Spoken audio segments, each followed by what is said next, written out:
Okay, tomorrow is Tesla earnings, so let's just take a quick peek. This is Tesla weekly chart. Let's look at the top trend line. This trend line sits all the way up here, and it's been here since November of 2021. We've had 1, 2, 3, 4, 5, 6, 7 touches, but never been able to hold above. So that's a significant trend line. If we can break above that trend line, which sits about 255, we could head on up to about 300 and then see where we go from there.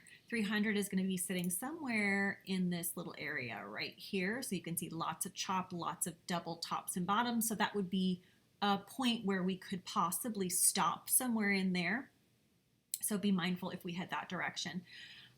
The area through here has got a lot of candles. So you can see that's probably going to give us some chop. But these are weekly candles. So keep that in mind too.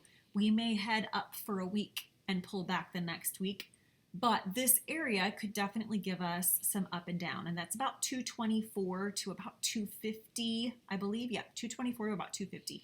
So I would love to see us soar right through that because of earnings and get above that trend line, but it's Tesla. We're not sure what Tesla's going to do, right? So 208 is about where it's been sitting. If you look left, you can see a lot of touches all through here.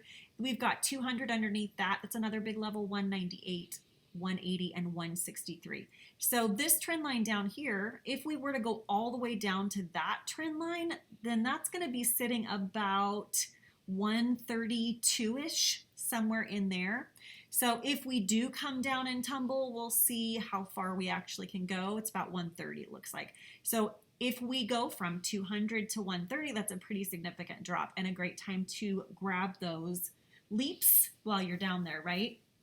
So these are just areas to be mindful of so that if we do rip, you know, directionally kind of targets, price targets where you want to sell, where we could see some chop, and what would be amazing areas to actually break through. So 255 and 130 are the areas that I'm going to be mindful of as far as big breakout numbers.